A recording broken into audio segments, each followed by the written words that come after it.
You're listening to the APSE Podcast, the Association of People Supporting Employment First, with your host, Chris Davies. Today's podcast is brought to you by Reach for Resources, a nonprofit providing individualized, competitive employment services for people with disabilities. We believe our community is a better place when it is inclusive and everyone, regardless of ability, has the chance to be successful. Learn more at reachforresources.org. Hello, everyone. Welcome back to the Minnesota APSE Podcast. Here we are, Season 5, Episode 3, and we have a real special treat for you here today. For the first time ever in Minnesota APSE podcasting history, we are co-hosting this event, and we couldn't have a better guest to co-host it with. Our guest today is Lis Vukelich. She is a Referral and Assurance Quality Specialist with Kaposia, Inc., and so much more than that, as we will soon learn. But very excited, Dupree, to have you here as our co-host. How you feeling about this? I'm feeling good. This is a really good opportunity to be a part of the Minnesota APSE podcast, and I was on the episode season 4 last year, and so it's good to be back. And let's have a very good show today. Absolutely. I'm excited. So, we always like to, as you two know, and some of our audience know that have watched our podcast before, we always like to talk a little bit about what APSE is. So National APSE is the only national membership organization that solely promotes integrated, customized, competitive employment. And I know that Dupree and Lis are fully behind, that movement and that idea. And we have state chapters. We have 40 state chapters right now. We, of course, have a Minnesota chapter, which is where the birth, is how this podcast was born, if you will. And we're just, very excited to have everybody here. We always like to make sure we give a visual description before we get going. So I'll start, since I've got the microphone in front of me and I'm already talking. I am a white male. I have a red beard with a little peppered gray in there. I'm very bald and used to have red hair back in the old days.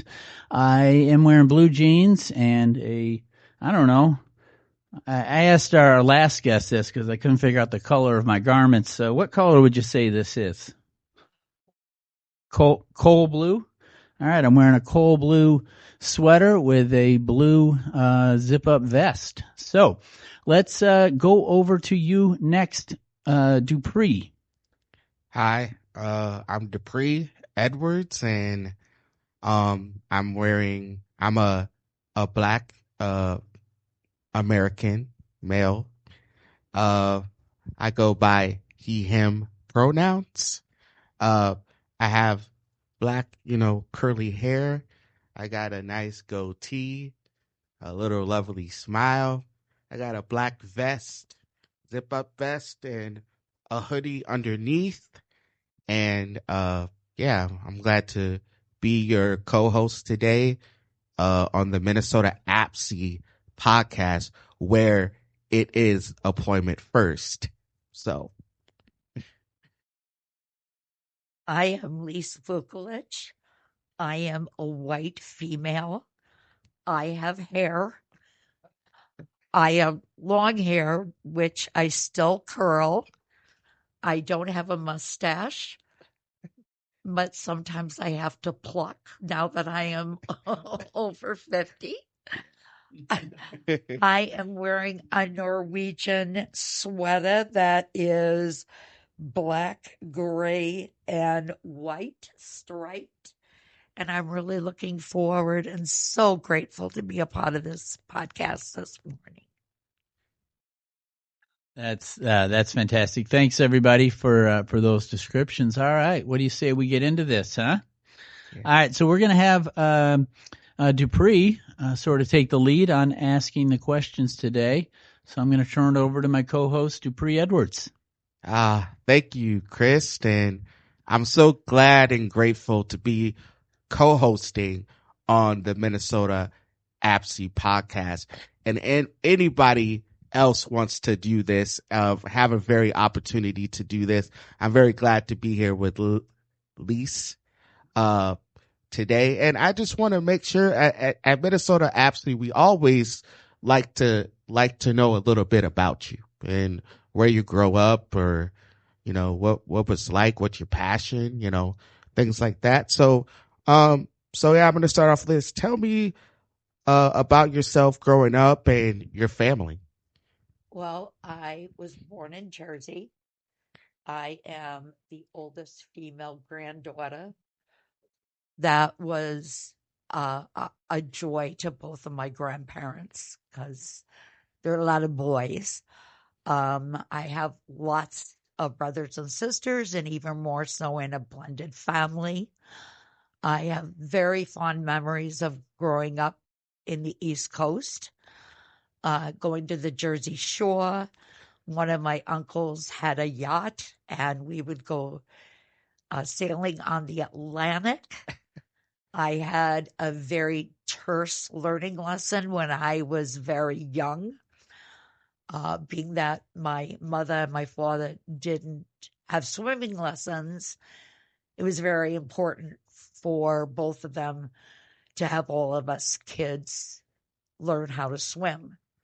I was on my uncle Albert's yacht, and I was ready to jump off and go swimming in the ocean, and he grabbed me by my ankles. He spoke so sternly to me, eyes on me, never, ever jump off a boat in the ocean. We put a piece of rope and just see what the undertow is. And it was really bad that day. Well, my Uncle Albert told me a story that him and his buddy anchored the yacht and thought, hey, we're going to go in, it's hot. And the undertow took them. And it took them hours to get back to shore. So I learned that the ocean was a dangerous but magical, lovely place. And I have very fond memories going to Atlantic City. We always go into the city and watch a Broadway show, eating at the best restaurants. When I was little, I didn't like anything other than peanut butter sandwiches, no jelly. So it wasn't until I older that I appreciated a lot of New York food. My best memory of food is Entenmann's crumb cake. When anybody goes back east, I always ask them, here's $10. I have no idea how much it costs now. It keeps getting more and more expensive, and it reminds me a little bit of home. My family, or my father, ended up getting a job offer in Chicago. So we moved to Chicago, where one of my sisters were born. My father couldn't hold that job, so we got transferred to Minnesota, the Boondocks, which my mother called this place. And she did not like living here at all. It was very, very difficult. We moved to Minnetonka, which was predominantly very, very white. And I grew up with diversity, so I heard languages. My friends were people of a different nationality, but as a kid, who cares? You know, New York you don't for you. see it that way. But in Minnesota, in the 1960s, it was very, very different. So it was quite an adjustment. And then when we went back home 4 times a year, it was even a harder adjustment to come back here, where I would have to learn how to not be direct or say things that were considered not politically correct. East Coast does a lot of bantering without offense at the time, and Minnesota was not like that. However, the metropolitan area is extremely progressive in their ideology, which my mom really liked. Yeah, that's very good. Thank you for telling me you're from the Jersey Shore. I like your story, and I'm it's from Jersey. I'm not from the Jersey. Jersey Shore. Well, Jersey. I mean, you've seen the Jersey Shore, but you were, go there a lot. So that's really Sandy Hook. Sandy Hook. Yeah. Thank you. Um, but yeah, it's a wonderful, wonderful story, and I like where you grow up, and I really admire about the East Coast, even though I don't know a lot about it, but it's always some things that I really wanted to do there, and I do respect people that are from the East Coast in New York and New Jersey. Always something where I wanted to live. I was a very big New York sports fan out there, like the New York Jets, like the New York Mets, and the Giants. I just loved about Times Square, about things. So, earlier as we talked, I was just trying to tell you that I'm a big fan of New York, and hopefully one day I will go down there. So I just love everything you talked about of New York. But, here at Minnesota APSI podcast, we talk about employment, and I've seen you had a lot of employment that it's yeah, you were a mental health coordinator. Yes, I have a degree, a 4 year of a 4 year Bachelor's of Science in Human Services with an emphasis on disability studies. So I always had a lot of passion for people, for vulnerable adults, and for people that needed to be empowered to become interdependent in our community. So I had a lot of different jobs in social services with my degree. And of course, in social services, you don't make a lot of money. So I worked 2 full-time jobs and a third job. Yeah. And to our listeners, I'm going to tell you what Lise did in her career. And it's all about disability community and employment first as she continues to help our community and thrive and live our best lives and making sure that we're working in the community. So yeah, she's a mental health coordinator, an employment consultant, a psychiatric technical, yeah, and a private tutor ring. Yeah. So wow, that's really awesome, and I heard you do very good work. I really want to know your position now at Kaposia, and what's that been like for you. And I know you talk to a lot of case managers and things like that, and it's actually right up your alley, you know. And I understand that you got back to work and you love it, and yeah, just tell me a little bit about Kaposia and what do you like about here? Well, I am so grateful. I can't tell you how grateful I am that I was offered a job. It'll be 2 years in August, and I interviewed for the position 6 months before I began work. And I never thought that I would work again after my critical car accident in July of 2017.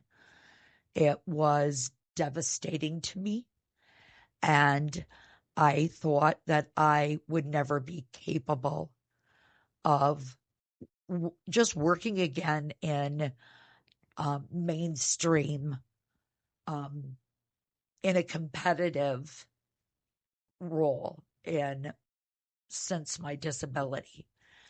So interviewed with Dana and Chris, And my attitude was, I'm going to do the interview as authentically me. And I didn't sugarcoat anything. And Chris is laughing because I do have some testimonies. I worked with incarcerated individuals in the prison system. I worked with individuals with severe and persistent mental illness. This was before my critical car accident, as an employment consultant and housing coordinator as well. Yeah. I worked with individuals that were on a Davies, which means that they were at Anoka State Hospital under a commitment. The focus is that you don't go to Anoka State Hospital and stay there for the rest of your life. It's integrated. They want you to get stabilized, come out, you're on a Davies provisional discharge, and those individuals go into adult foster care. And so I was a mental health coordinator in a variety of different group homes. Yeah. So I worked with people that had TBIs, traumatic brain injuries, and each person is very uniquely themselves. I never wanted to classify somebody as like, oh, you have a developmental disability, so this will be my approach with you. Or, oh, we're incarcerated and this is the way I'm going to treat you. No, that's not the way to build trust. Yeah. Because everybody is valued in their own way. Absolutely. And they are proved to be listened to. And you really, you know, you really took the time to listen to them and give them the best opportunity to fulfill their life, whether they were in trouble, whether they did something that they didn't know they did. And you really took them under the wings. And I really am looking forward to interview to you today, because I've been there, you know, in your work that you've done. I've been in, you know, I was almost committed once, you know, and been in a lot of hospitals, and I grew up in the foster care system. So it was really good to really actually know that, hey, you know, you're making a difference in those people's lives. And I'm glad that you made a career out of it, and you're passionate about it. And it's really good that you help our community. Thank you. I And appreciate that, Dupree. yeah, And I'm sorry that you had to experience what you had to experience as well. However, it built character in you. yeah, And that's the most important part. I mean, your resiliency and your passion to still, move on for better tomorrows. yeah. Thank you so much. Welcome. Well, I heard you were talking about your car accident in 2017. I just wanted to know that you already talked a little bit about it. But is there any challenges you faced after the car accident Oh, yes. before you got the job at Kaposia? Yes. Yeah. It was awful. Oh, Absolutely devastating. I did not know I had a brain injury.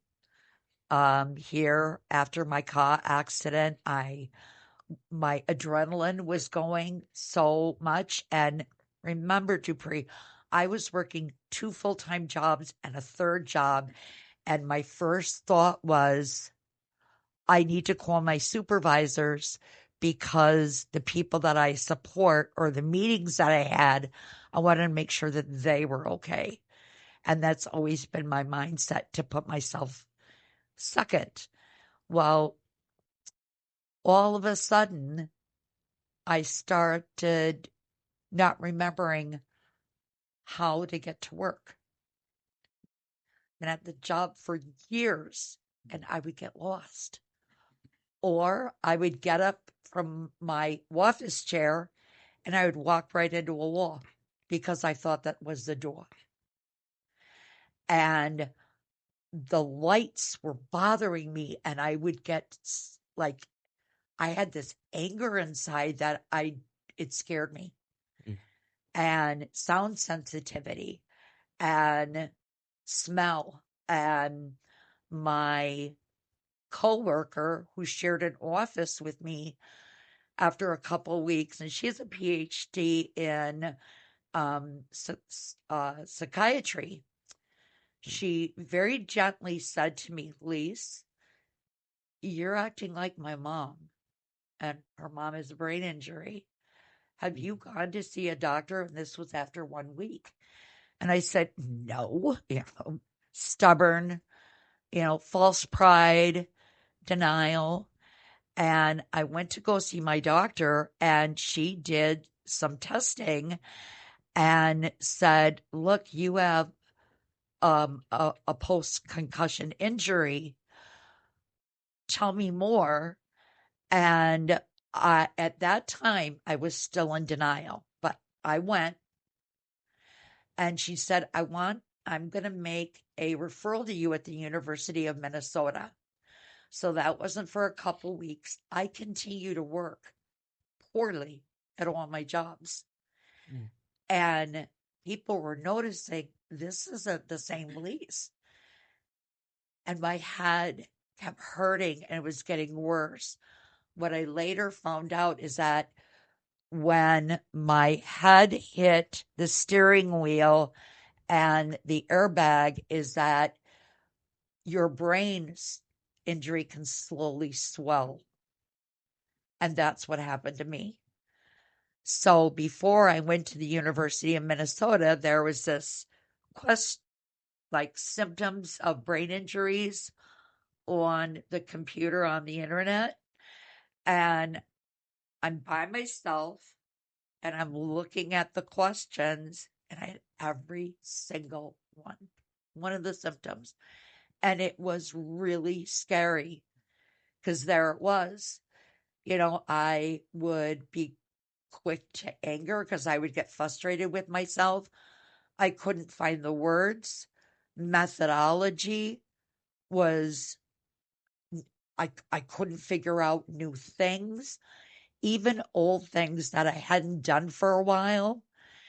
And so when I finally went to the U, they did a series of in-depth tests. And yes, I had a brain injury. So first, it's always denial. And then it's going to get better. I just need to rest. And for somebody that didn't sleep for years because I worked so much, I was sleeping like 16 hours a day. And that's really common with brain injuries. I would get up and I would be so tired, I'd go back to sleep. And so trying to get the necessary help for a brain injury has been very daunting. And I think the biggest thing that was the most hardest for me, Dupree, was people have a certain window of time that they are willing to be supportive to you. And my whole life changed. I had to take medication morning, noon, and evening. I couldn't read the bottles. And so my daughter said that she would help. Well, she pre-packed my medication for 2 weeks, and then we're ending the second week, and she got too busy and couldn't fill them. And people in my church family, I attended an evangelical church for 20 years, and they prayed over me. And after a while, they say, aren't you over this yet? And I found that so insulting, and it really hurt my feelings. Or, I prayed for you. Why aren't you better? Really? And I had a woman call me on the telephone and tell me that God spoke to her, even though when she initially called me, I was having an extreme, terrible pain day, where, remember, I'm still sleeping a lot. I've not been stabilized. I had to try all these different medications, yada, yada. And she called me and I said, I can't talk to you. My head hurts. I will call you later on.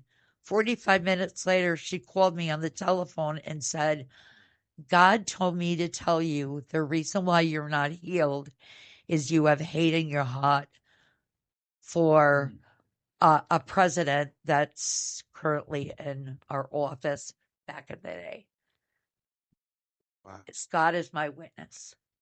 And this is the type of, and I think, that was spiritual abuse.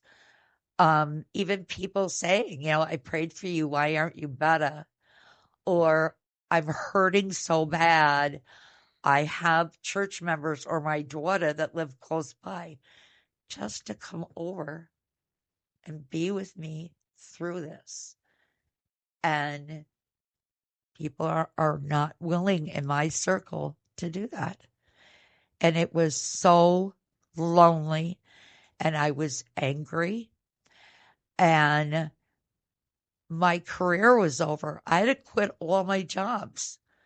I was the type of person, Dupree, that in one of my jobs, I had almost 3 months of sick time. Wow. My second job, I had 2 months of sick time. So this is how dedicated and loyal I was to my jobs. And I wanted to die. I didn't have plans to take my life, but I truly wanted God to take me. And I wrote an obituary. I wrote a will. And I was convinced that God was going to take me.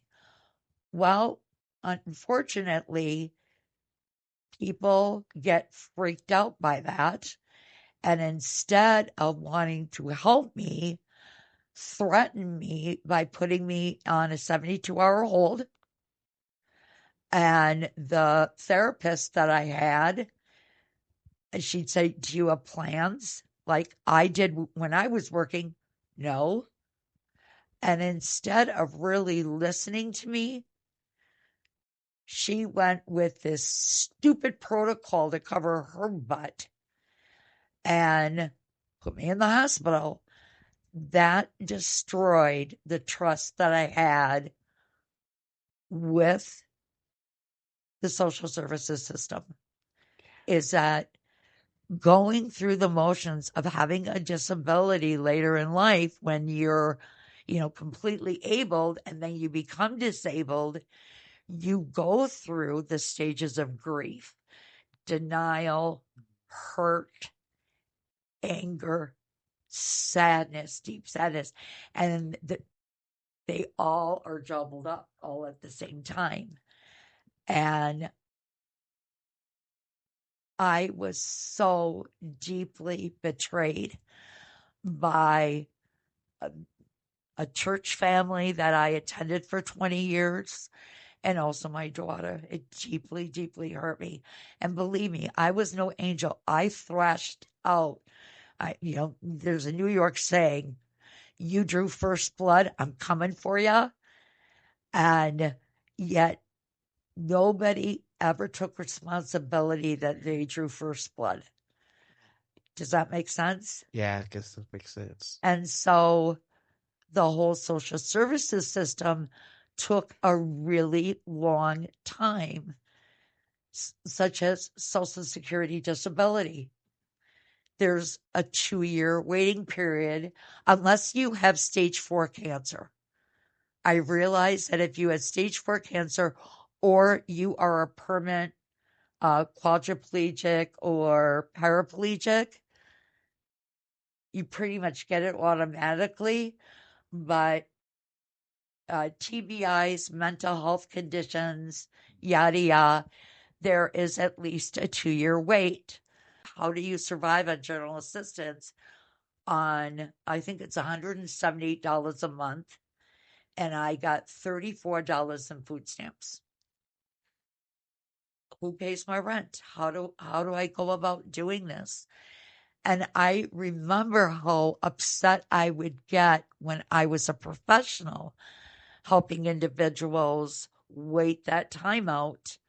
And now I'm going through it.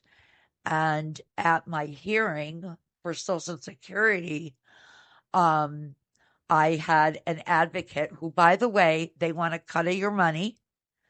So I think that's a racket. But when I got there, there's a trial. I don't know. Did you have the same thing? Are you on SSDI? Yes, I am. So did you have to go forth or did you get it right away? Actually, I've been on SSI ever since I was in the foster care system.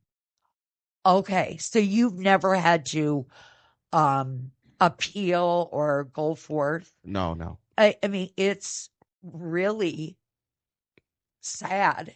Yeah. It's so depleting. And so when you go there, there's like, okay, there's the judge, and then there's the prosecuting person who tries to deny you, Mhm. and then there's your advocate and myself. Well, the guy was talking, and I wasn't having it. And we had all my doctor's affidavits, yada, yada, yada, yada. And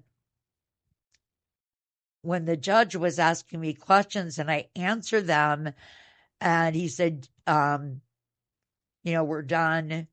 Do you have any questions? And I said, yeah, I do. And I said, why do you allow a 2-year wait for people to get on Social Security? And I guess my East Coast came out. And because I was done. I mean, when I told you, when I'm done, look out. But I was professional. And apparently the prosecutor was from the Bronx. Oh, wow. Didn't say a word. But I kept seeing him smiling and kind of chuckling because I said to the judge, you're breaking my balls. And I couldn't, it's like, oh my God, I can't believe I said that. And the guy started laughing. I immediately got Social Security disability. Judge said, no, she gets it. And I'm like, it didn't register with me because of my brain injury. And my advocate came out and said, great, you get Social Security disability. He said, I do. I didn't hear it properly. And the guy came out and said, good job. And my advocate said, he's from the Bronx. He didn't have to refute anything that you said. You were right on. So that was really encouraging. But I got the chutzpah and the moxie. How about all these other people that really, and this is where my passion is, Dupree. I got it because I got the chutzpah, but I also have a 4-year degree, and that still didn't help. I was still herded in like everybody else, which was unfortunate. To try to get services of case management. Oh my gosh, I am now on my 6th case manager. My first couple absolutely sucked. There are agencies that I would never, ever, ever use again. So in my professional, there's agencies that I didn't use, but I was kind of forced through the Dakota County system to go with these agencies. And I said, well, they're not very good. And I have to go through the whole process of the intake, the case manager, and they weren't doing their job because I knew what their job was. And then I would get frustrated and I'd get very direct. And of course, they didn't like me telling them that they weren't doing their job, which they weren't. The last 4 case managers that I've had with Accord have been absolutely phenomenal. I love them. I have promoted them here at Kaposia because these case managers know what they're doing. but they also know through their coworkers, she's very direct. She knows the services that she wants. The social services system is not the best. I've learned to have a lot of patience.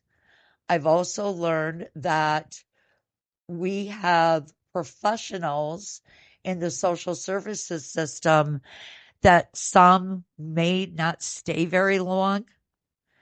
And unfortunately, that's not a healthy environment for people that have disabilities, because you want your support system to be steady. And it's not, because you have people that are getting other jobs or quitting, and you are having to start over and over and over again. And for me, I don't think that's a healthy environment for people that have disabilities. Wow. Yeah, I hear you, but I just want to say, thank God that you're here, thank God that you're here. And I want to say that, you understood because you worked in the field, you understood what you were going through and how it was happening, because of individuals that you work with have development, delays or, things like that. You start to experiencing and you said, hey, and I just admired how you handled all that that whatever you were dealing with. And the church just like, why aren't you better? I mean, sometimes in the stigma, they think disability is a sickness that that just will go away, and that's just a myth. Through prayer. Through prayer, yeah. And it's just really crazy. But I really do respect that you throughout your struggles and challenges, that you stuck up for us, that you defended the community, and you said, hey, now I understand what the individual I was working with is going through and why it's so hard for them to get SSI or SDI. Now I know why they have to wait a long time. Now I know why they're changing social workers so much. I have to go to the right place. And a lot of people with disabilities don't know how to do that. And I'm glad that you understood and you help other people along the way to try to find other case managements that work for them. And I really, really appreciate that. And yeah, you're just great. And I'm glad that you used your, East Coast thing, and the judge was from the Bronx. Oh, wow. The opposing counsel. The opposing counsel was from the Bronx. Yes. Oh, yeah. I'm glad. I do want to interject on something that I think that is so paramount. When I first started working with individuals, many of them copped an attitude, and I couldn't figure out what was going on. And so after a while, being that I'm East Coast, what's going on? Why are you copping an attitude with me? And the reaction and the response was totally humbling. They would say, how long are you going to be here? You're just going to quit on me. And it was like, whoa, these people don't want to invest in me. The people that I serve and support do not want to invest in me because my position is not trustworthy to them. And I ended up having longevity in all of my jobs. And I told them, and by the way, people that are in walkers or in wheelchair, you don't stand up over them. You sit so your eyes are, vertical with each other. And I would tell them, I love my job. I plan on being here for a while. Can you trust me so we can start our journey together and partner together for you. I don't think they ever heard that. Yeah. It changed the relationship. And I was amazed. These people are, oh my gosh. I mean, I think I learned more from them than they did from me. And I have to tell you, Dupree, after my car accident, you know how your person served are not allowed to contact you. I had my incarcerated guys that were in gangs find me on Facebook and private message me, where are you at? What's going on? And it was heartbreaking. I said, I can't respond to you for 2 years. You know, that's the way it is. And that's sad too, because you do need closure. You know, at least tell them, hey, I was in a critical car accident, but hang in there, you know, keep it up. You know, you're doing great. I think that is something that is very much of value and needed. So I just wanted to add that as well. Yeah, because I'm gonna tell you, we're always, when we work when we're, receiving services in this business, I was always told when I was growing up that people come and go, that you build new relationships, and sometimes I was like that. I was like, man, I'm just gonna lose it because I gotta go get better opportunities, and I couldn't accept that at the time because like we worked professionally well together, and why you gotta go, and it really is hard to accept because I get frustrated too. Like, oh man, they're probably here for 2 years. They're probably, especially when young people come into this business and you start to get a little bit more of a relationship with them, they start to leave you and like, whoa, So I just thank you for actually, sticking and communicating with people that you have served, and I just hope other people could follow that when they worked in the industry as long as you have. So, yeah, thank you. Continue with that. Sorry. That's a-okay. Yeah. My life has totally changed. I mean, first of all, I'm a rock and roll gal. You know, I am older than dirt and grew up at a time where concerts were literally $10. The old Met Center. Yeah. And, AC/DC, Van Halen, Rush, Aerosmith. Oh, I mean, you name the Styx. I mean, you name the bands, I was there. And, Guns N' Roses. And, my daughter knows completely all the albums cover to cover. And, crank it up in the car and we'd sing loudly. I can't take music. I couldn't go to church because the praise and worship music was so loud.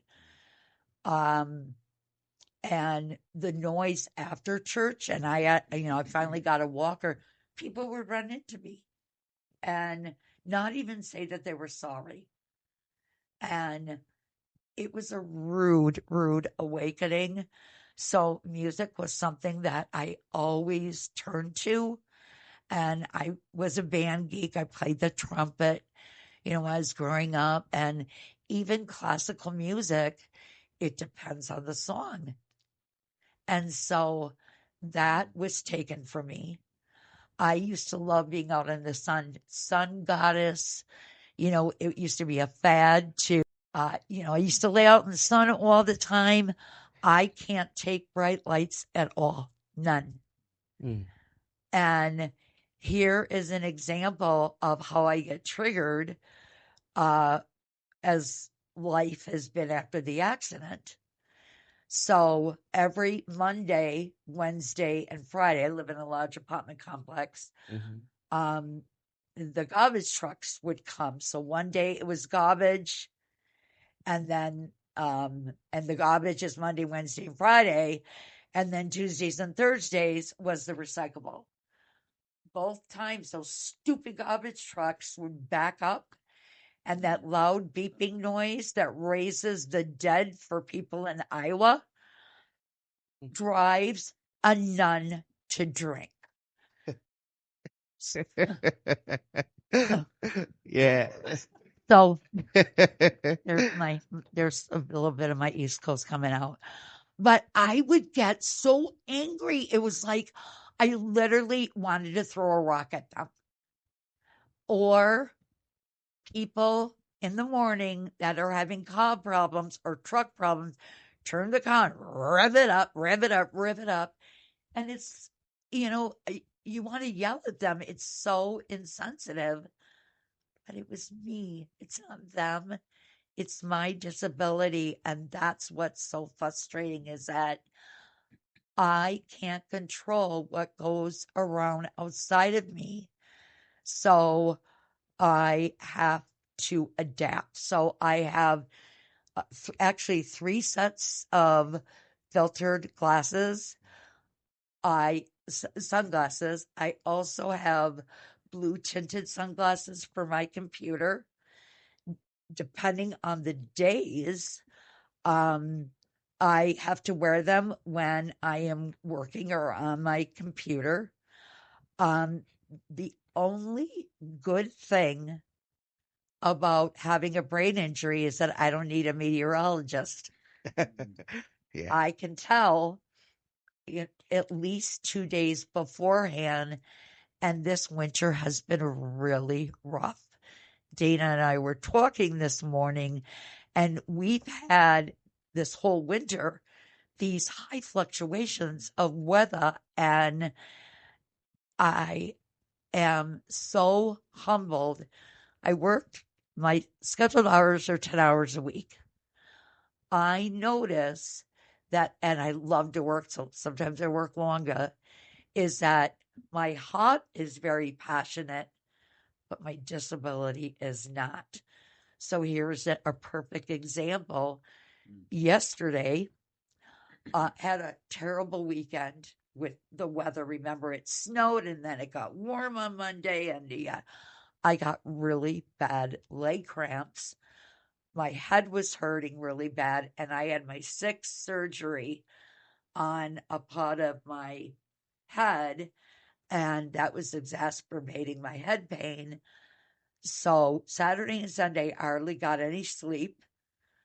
Monday, I worked, went to go see one of my specialist doctors. But on Wednesday, after I got done with work, I could tell I'm pushing to my limit. I went to bed and slept 6 hours. That is how your brain, you got to work out with your brain. And so one of the things that I've learned is that I schedule everything in the morning most times so I can rest in the afternoon or even lay down for an hour if I can. I would like to take a nap before my arms worker comes at 3:00 in the afternoon, or I schedule medical appointments either at 3:00 in the afternoon after I take a nap, or Tuesdays and Thursday mornings when I'm not working. So does that make sense? Yeah, that makes sense. Knowing my limitations has been very difficult. Yeah, that makes sense. Well, Now we can go to returning to the workforce. yeah, thank you. You're welcome. I'm actually going to pass this to Chris. Chris, do you want to? Sounds like Dupree is passing me the baton for a while. Is that right, Dupree? Yeah. All right. Yeah, you wanna take the seat I've had. I got to tell you, it has been an absolute treat to have the best seat in the house for this conversation. Listening to both of you, just really, pour your hearts out into this podcast and be so real with the audience. I know the audience is enjoying this very much. It's been very powerful. So, okay. So it sounds like, we just wanted to talk about, thank you, Lis. So there were a lot of things that led up to returning to the workforce. Maybe talk about some of those key pieces that you got in place that allowed you to get to a place where you could interview and get back to work, and what it has meant to you. That is an excellent question. In all honesty, I didn't know. I was so insecure. I didn't think I was worthy. And so the only thing that I had was my experiences. And with my limitations, I did not think that I would be worthy enough to get hired in competitive employment at all. I had a terrible experience. I found a job independently because I know how to do that as an arms worker. I told them I wanted to work part-time, told them I had a brain injury, disclosed everything, and they were not willing to give me any accommodations whatsoever. And it was my experience is that my work is a cookie cutout of what I was supposed to do for the people that I serve, and they had the same limitations, yet they didn't do the same for me. And that quickly ended, which solidified again, I'm not worthy.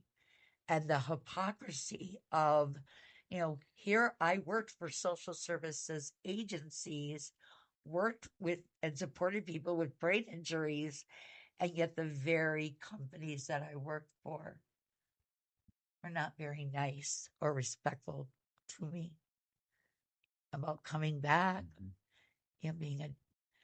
finding anything that would still consider me a value employee and adapt with my limitations. So that depressed me even more. I mean, really, Chris, it was a very dark time. So here I got a job of my own, and then, I was terminated, trying my hardest, sharing with them my limitations, and this manager not even listening. So, yeah, I can see how that would have felt very deflating. Very much. And I wonder about, the people that are in the same situation going into a job that doesn't work with Kaposia, because Kaposia is such a bridging of, hey, we're invested in this journey together to partnership, and we are creating a partnership with the job that you are accepting and sustaining. Does that make sense? Yeah, it really does. And I happen to, as you know, and Dupree knows, and probably most of our audience knows, I happen to work for Kaposia as well, and I know exactly what you have meant to us and in our process, and particularly with new people having interest in possibly working with us. What has it meant to you to be back in the workforce these last couple of years? The world. Everybody has a purpose in life. And I always told people that I supported, God doesn't make a mistake when he made you. And I didn't believe that in my instance anymore. And so when this job coach found Kaposia and was able to snag an interview, it was, okay, once again, here we go. But I'm going to be my authentic and transparent self. Sure. And if it's not a good fit, then I won't be able to be fruitful in the position. And Kaposia creating a job description for me was like an answer to a prayer. I love getting up in the mornings, Monday, Wednesday, and Friday mornings, to go to work, one of the things that I tell parents and individuals when they contact me, because I'm the first person that they contact at Kaposia, is that these people walk the walk.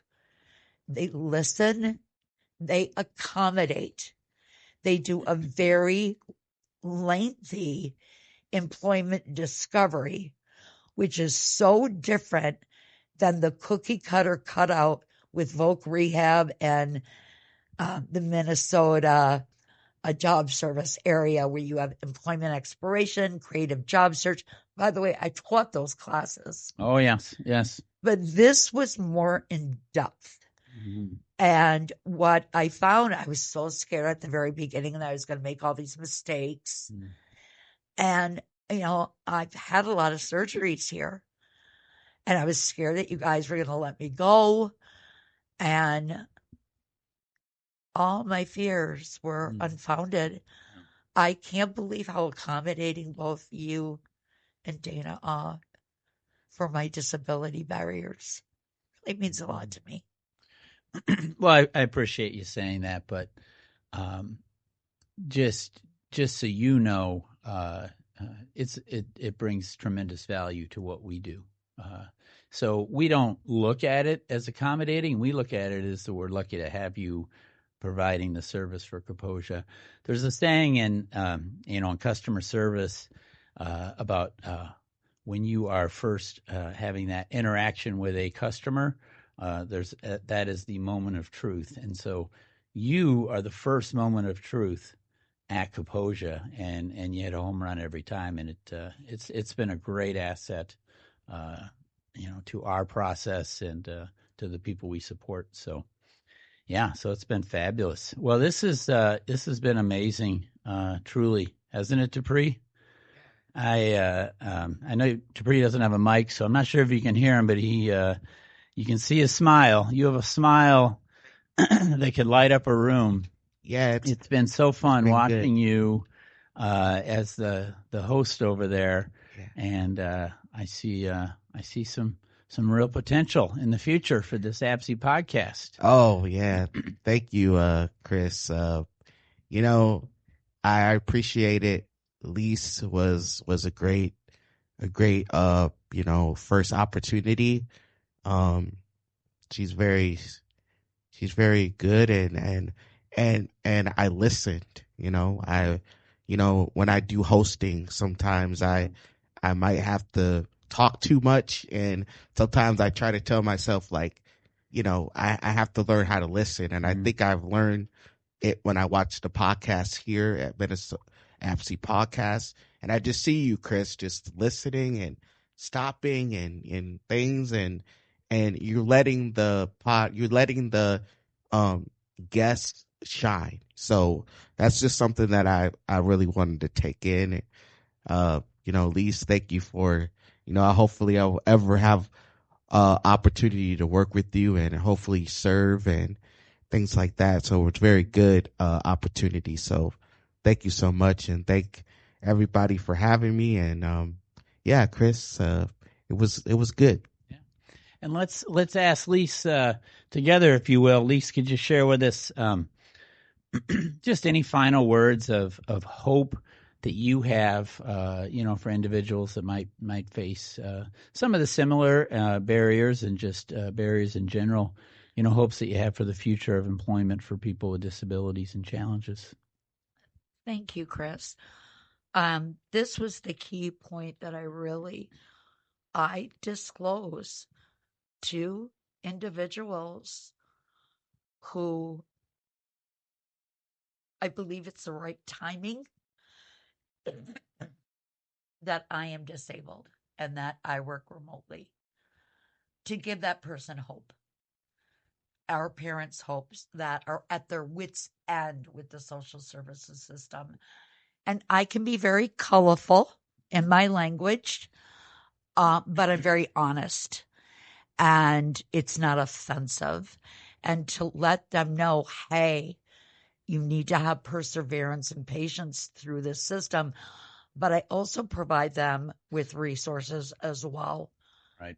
Dana has been awesome. Mhm. I have voiced, hey, can I give this Mhm. person resources? But also a personal testimony as well is don't give up the boat. It is hard, but don't give up. Yeah. And Yeah. my last words for the audience for my hopes and dreams is I really want to get my voice out there in the community, in the state. I would like to go national. I think it's very important. Look, I'm older than dirt. I got nothing to lose, right? But I can give younger people hope, and politically, this environment is going to be even more challenging, and yet, to keep up the good work. So that is my Mhm. dream, Yeah. and to stay with Kaposia until I'm 83, because that's the age that I tell myself that 40 years from now. Yep. Yeah. Oh, yeah. That's right. And Dana will be right by my side, and Yeah. completely gray haired, but to work for a company that I just value so much means a lot to me, and to continue to have more responsibility and yet find that balance within my disability barriers. Capiche? That's great. Thank you, Lis. And I hope you don't mind me saying, just from my perspective and what I'm hearing you say, I'm glad that you were able to come to a place in your heart where you knew you could work and you knew you could add value, because it sounded like it took some time to get there.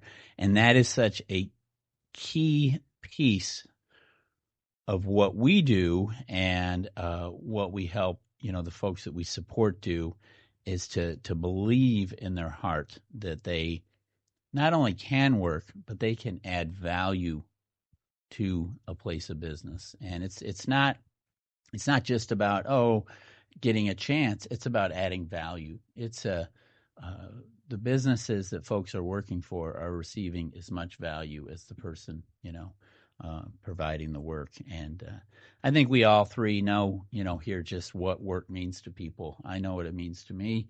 I don't think my life would be anywhere close to as fulfilling if I didn't have a career in that part of my life. So it's a huge thing. And yeah, so thank you.